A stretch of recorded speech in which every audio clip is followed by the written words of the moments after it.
Today I'm going to show you how I make applesauce oat squares, which is, it's not a recipe I make all the time. I often make breakfast squares sweetened more with like bananas or sweet potatoes for a little more sweetness. But these are really handy if we come home from a trip and we have no fridge staples or freezer staples really. And you can just make these with 2 ingredients if you need to. And they're pantry stable items. So I really like this recipe as just a fast way of getting breakfast ready for the next day. We also use it when we're like at a cabin, let's say, where we have very limited fridge space and we don't want to head to the store constantly. So I hope you find this useful. All right, so Ari, can you tell us what items we need? Very little. Vanilla, applesauce, cinnamon, oats. Yep, rolled oats and applesauce. Those are the main ingredients. And we do unsweetened applesauce. And we use a giant jar like this. It's a 2-pound, 14-ounce jar, so 46 ounces. And the vanilla and cinnamon, if you didn't have them, it is optional, but obviously it adds a lot of nice flavor. Sometimes I would also throw in ground flaxseed, or I'd mix up the fruit. But again, this is like the very simple version when I really only have pantry stable items. We'll also need parchment paper and a baking pan, but let's get started. Okay, this comes together super quickly, obviously. So Ari is going to dump in the entire jar of applesauce. He was looking forward to this. Yeah, okay. I sometimes also have added baking soda or baking powder a little bit. It does actually let it fluff up a little bit more, and it kind of adds a neat flavor. If you are looking to reverse heart disease, you probably want to keep that. You can actually get sodium-free ones, because otherwise it's actually shockingly high in salt. And sodium, so you want to check that if you do want to use that, but that's another way to add a different flavor. We need a bunch of vanilla. I love throwing vanilla and cinnamon in things. It adds so much flavor, especially for a simple recipe like this. Do you want to give it 3 good glugs? So probably like 2. Whoa, that would be 3 good glugs. That was a lot. Okay, so probably 2 to 3 good tablespoons. I honestly, it's hard to use too much. It tastes really good. Why don't you do 1 big glug? I'm gonna take care of the cinnamon. You kind of make me nervous here. This cinnamon is pretty spicy. This is the one from Costco. So just a little bit, like half a teaspoon or so, because again, in this recipe, the applesauce is so mild, it just will hold things together and add a hint of sweetness. And you know, if you find these kind of blah, you can just top them with fruit or break them up and, you know, sprinkle them over a fruit bowl or something, sort of like a, almost like a soft granola or something. Anyway, it's just a great recipe for quick breakfasts. I like them.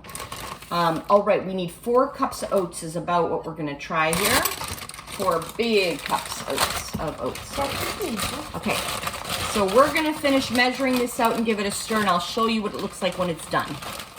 So one tip I didn't mention is I really like to do baking like this in a gigantic bowl because we can stir with this huge spoon and it just like is another way of saving time. You don't have to like worry about it, you know, falling out of the bowl and stuff. And it's also fun when the kids want to help, which I try to get them to help as often as I can so they learn these skills.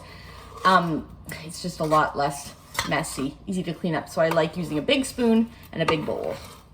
So this is the texture we're looking for, and this was like 4 really big cups of oats for that whole jar.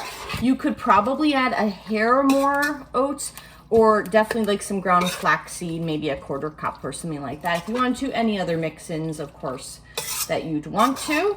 And we have preheated the oven to 375. So let's go pour it in our parchment-lined pan. Okay, so I have parchment paper. This is the key to, I mean, you can use silicone as well. I've always, silicone baking pans, I've always found like they don't really retain their, I don't know, non-stickiness for very long. So I know parchment paper is a little more wasteful, but I find it just works so well. So I do use it. Kirkland Costco brand is a really good price for us. And then just a, you know, normal cake size baking pan. I feel like it's like 13 by 9 or something like that. And then what I do, I know there's tricks for making this fit better, but I just find if I lay it on top, nice and centered, and then I pour the batter right in the middle, and then we go and spread it. Works really well. Remember, this batter doesn't have like any oil or even in this batch, I didn't put any baking soda, so it's not gonna rise or spread or change shape in any way. So you really do have to kind of try to level it out as much as you can and push it into the corners, because however you put it in the pan is going to be, you know, what it stays like. And Ari is going to help me because he kind of enjoys this. It's like making pavement, right? So he's going to go and spread that out. We're going to make sure it's nicely pushed into the corners, and then I'm going to bake this for about 40 to 45 minutes at 375 uncovered, and I'll show you what it looks like when it's done. All right, so this is done. I ended up leaving it in for close to 50 minutes, and you could even leave it in a little longer, but it's starting to come away from the paper and it's holding together. It's pretty firm, and it's just starting to brown a little bit. If it was mostly my husband and I eating this, we'd probably leave it in a little more to get a little crunchier. My kids kind of like it just only a little browned, so that's what I did. I'm gonna let it just sort of sit in here for a little bit more, because the applesauce is not quite as, it doesn't hold things together quite as well as like bananas or sweet potatoes do in terms of a kind of sweetener. So I'm just gonna let it sit in here for a little bit to firm up. Then I'm gonna let it fully cool, and I'll show you when I cut it into bars.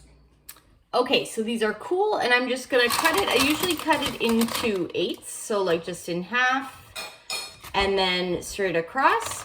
And I tend to, I'm a homeschooling mom and I work part-time, so I really value quick breakfast, and I like make ahead breakfast. So I have lots of different variations of these squares, and this is a typical weekday breakfast for us. Sorry, I'm talking too quickly. I'll throw it on the table with some fruit and the veggies for the day, and that's kind of how we start a lot of busy mornings. So what I do then is I store them individually in these bags, and then if I want to freeze them, I double bag them, so I throw all those single small bags into this one, and all these squares freeze wonderfully. They travel really well. Just kind of show you the texture of that. So it comes out really nicely, and I have an eager taste tester who likes eating them fresh. You have to tell us what you think, Ari.